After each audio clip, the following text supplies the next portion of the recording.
Hi, let's continue with the next section, 2.2, definition of limits. All right, so this section is super fun. I hope you enjoy it as well. To begin, computing slopes of tangent lines and instantaneous velocities are just two of the many important calculus problems that rely on limits. Let's continue by developing the preliminary definition of the limit of a function. Limits.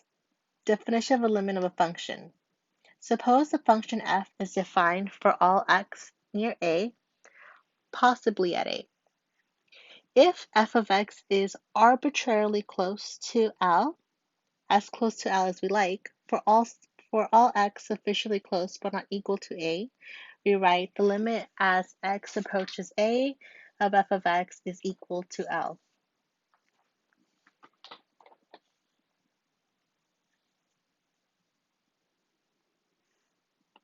And the limit of f of x as x approaches a equals L. That's your definition. In some cases, however, the limit as x approaches a of f of x equals f of a. So, meaning you plug in your a and you'll whatever output it is from your function, that's your limit. In other cases, the limit as x approaches a of f of x and a differ, or f of a might not even be defined. Let's take a look at this first example. Use a graph of f to determine the following values, if possible. So we're talking about limits as they're approaching a function. So if we take a look at this first one, at 1. So A reads, we want to find f of 1 and limit as x is approaching 1 of f of x. So we see that f of 1, well, what is f of 1? If I see 1, I have an output of 2. I have 1 comma 2. So f of 1 is equal to 2. Okay? And we see that our function has that value for 2, and we continue to say the limit as x is approaching 1 of our function f of x is equal to 2. Those are our two answers. Let's take a moment to look at B. We want to find our function at 2. At 2, well, that's a whole. We have 2 comma 3, but it's evaluated at 5. I have 2 comma 5. So f of 2 is equal to 5. Okay, let's consider the limit. Let's find the limit as x is approaching 2 for our function. Okay, here's the tricky part, and we'll develop this a bit more in this section. We have our function f of x. We see that our function at 2, it's actually approaching this value at 3. So our answer would be our limit as x is approaching 2 of f of x is actually 3. Okay, with that said, let's take a look at the next problem. C. We want to evaluate at f of 3. At f of 3, well, if we look at 3, well, there's no single point. We just have this open circle. We have 3 comma 4. So at 3, we have an open circle, which tells us it's undefined. Now let's consider the limit. The limit as x is approaching 3 of your function. So if we take a look at our function, as it's approaching 3, our function is actually getting close to 4. So our answer would be 4. So we can say the limit of as x is approaching 3 of f of x equals 4. Let's define this a bit more tightly with a bit more restrictions. Let's go on to example 2. Create a table of values of f of x equals square root of x minus 1 divided by x minus 1, corresponding to values of x near 1. Then make a conjecture about the value of the limit as x approaching 1 for f of x. Okay, so let's first talk about this limit. Well, as I kind of lead you here, we know from our domain, the function is undefined at 1. So how can we find the limit at 1? Well, that's kind of why it wants you to draw a chart. Just like our picture above, even though we might have an undefined point where we're trying to evaluate the limit, it can still be approaching a value. So when we're trying to see a limit where our function may be undefined, we create a chart where we pick values that are very small but bigger, and also very small to the left, smaller. As we look at our chart from the left to the right, we see that as it is approaching 1, though not exactly at 1, our graph seems to be approaching half, 0.5.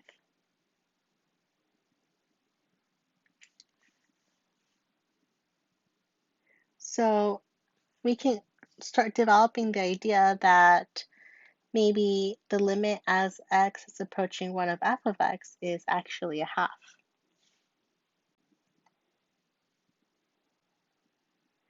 Okay, let's continue with one-sided limits. The limit as x is approaching a of f of x is equal to L is referred to a two-sided limit because f of x approaches L as x approaches a for values less than a and for values of x greater than a. For some functions, it makes sense to examine one-sided limits called right-handed and left-handed limits. So right-handed, think of your number line. You have our larger numbers to the right, your smaller numbers to your negative. So a right-side limit, you'll have x approaching a number to the positive. Left-side limits, x approaching a number from the negative, as we define here. Definition of one-sided limits. A right-sided limit, suppose f is defined for all x near a, where x is greater than a, meaning positive. If f of x is arbitrarily close to L, for x sufficiently close to a with x being greater than a, we write the limit as x approaching a with a little plus on top of f of x equals L. So this is called a right-sided limit. Next we have left-sided limit. Suppose f is defined for all x near a, where x is less than a, meaning negative. If f of x is arbitrarily close to L for all x sufficiently close to a with x being less than a, we write the limit as x approaching a with a little negative sign of f of x equals L. We say the limit of f of x as x approaching a from the left equals L. So when you see that little negative, that means from the left. When we see a little positive, we say from the right. So let's take a look at this example. Example 3. Use f of x, let f of x equal x cubed minus a divided by x 4 times x minus 2. Use tables and graphs to make the conjecture about the values of the limit as x is approaching 2 from the right of f of x,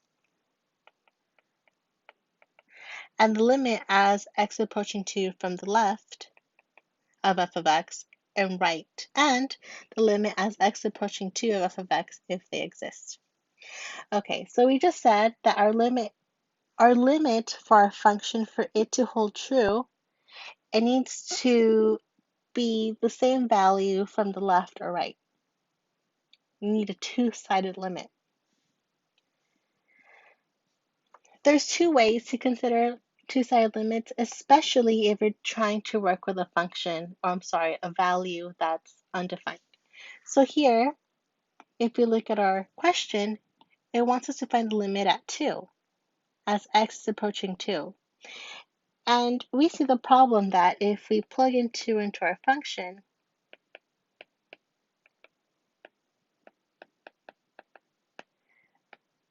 it's undefined at 2. So what is our value, or what is our function approaching at that value? Well, there's two ways to go about it. You can make a table, or you can graph it. Either work fine, but graphs are nice because we can see entirely what's going on in our function. So as we take a look at our graph, so here are these images from your text, we see that as it's approaching from the right, even though we have a open circle, it's approaching 3. And as x is approaching 2 from the left, our function f of x is approaching 3. So we see that it's a good sign. Both sides are approaching 3. So according to our theorem,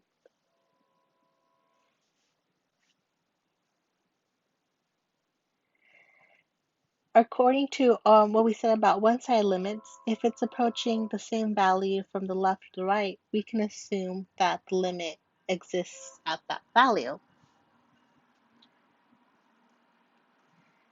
So like I said, you can approach this two different ways. You can graph it, or you can also make a chart like we did in our other example, in our example 2. So let's pick points that are larger and smaller at our value. So we want to see as x is approaching 2.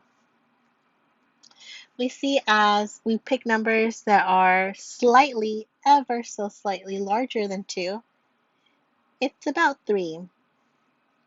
And when we pick numbers that are ever so slightly smaller than 2, it also looks like it's approaching 3.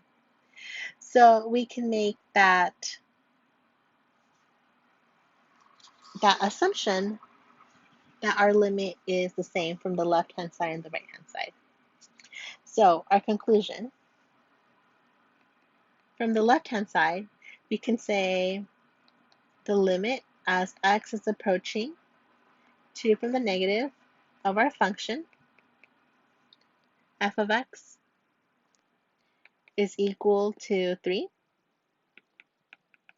From the right, we say the limit as x is approaching 2 from the right side of our function f of x is equal to 3. And since my left hand limit and my right side limit are the same, we can make that conclusion that the limit as x is approaching 2 of our function f of x is equal to 3. Theorem 2.1. Relationships between one-sided and two-sided limits. Assume f of f is defined for all x near a except possibly at a.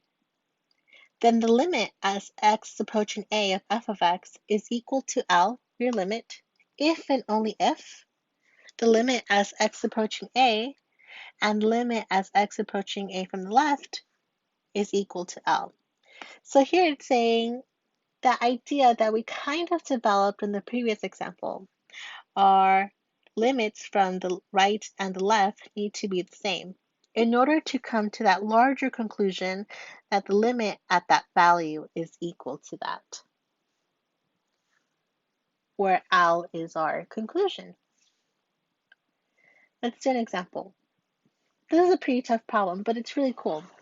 So our example reads, sketch the graph of g of x equals 2x squared minus 6x plus 4 divided by the absolute value of x minus 1, and use the graph to find the values of the limit as x approaching left and the right of g of x, and the limit as x approaching 1, I think I messed up, left and right to conclude that the limit as x approaching 1 of g of x, if it exists. Okay, so this is our graph of our function. Now, how do we come to this conclusion? So we see we have an absolute value. And to think back at that very core definition of absolute value, it's your distance from your origin, right? So let's go ahead and build this function and create a piecewise function. So let's create a piecewise. We see that I can't just plug in 1 because that'll give us an undefined value. All right, so let's begin. Let's consider when x is greater than 1, positive. So let's consider when our denominator, the absolute value of x minus 1, can lead to a positive value. If so, then I can break down my function to be, at the bottom I have x minus 1. I'm assuming they're all positive, so I can drop the absolute value. And then let's factor the numerator.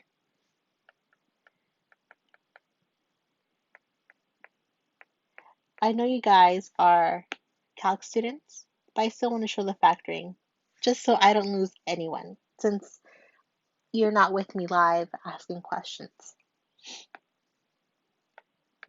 So to factor 2x squared minus 6x plus 4, we can start off by a greatest common factor. So that factors to 2, x squared minus 3x plus 2. We have a trinomial, and that factors to be -2 and -1. So I have 2 times x minus 2 and x minus 1. All right, so I have factored my numerator, and I show all the steps there. So for my numerator, I have 2 times x minus 2 and x minus 1. Now I see, hey, cool, I can factor out my x minus 1, and I'm left with 2x minus 2. I distribute that in, and I have 2x minus 4. So I have a positive function. Now let's consider for when we have a negative, for when x is less than 1. And I'm working with this 1 value because that's where we have an undefined value at 1. Okay, if we're looking at the negative values, now I'm considering my negative output for my absolute value. So I have I have 2x minus 2, x minus 1. And because I'm considering the negative, I have a negative times x minus 1. Now the same thing happens. I see I can factor out my x minus 1's divide to make 1, and I'm left with -2 times x minus 2. So my function is -2x plus 4. All right, I have now broken up my function to a positive and a negative. So my function now is f of x is equal to 2x minus 4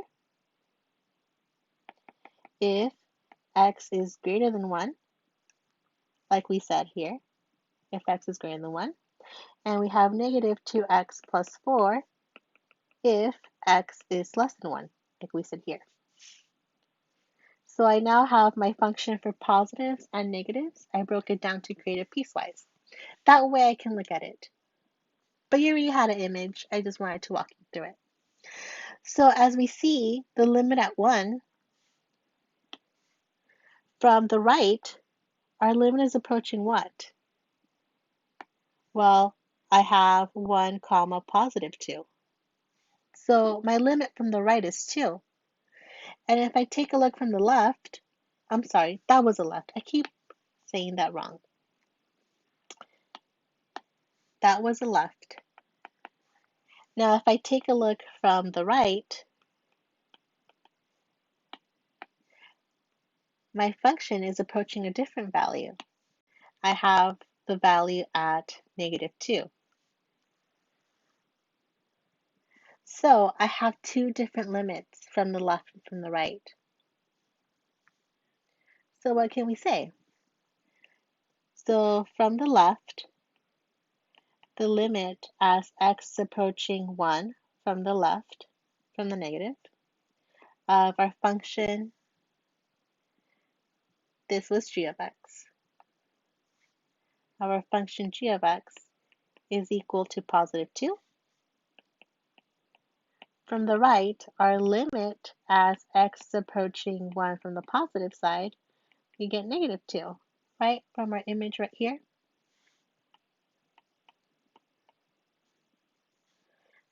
So, according to our definition, that does not create a limit. Let's read it again. Theorem 2.1.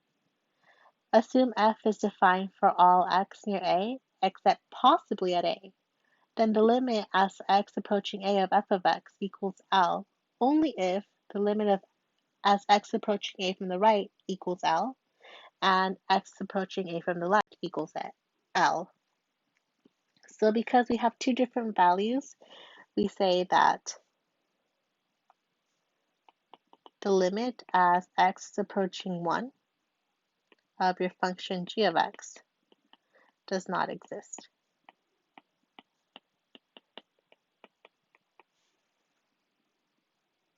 Very cool, right?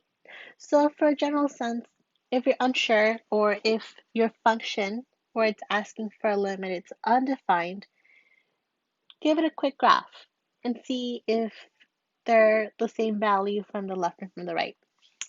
And for graphing, I wrote this in your 2.1 page.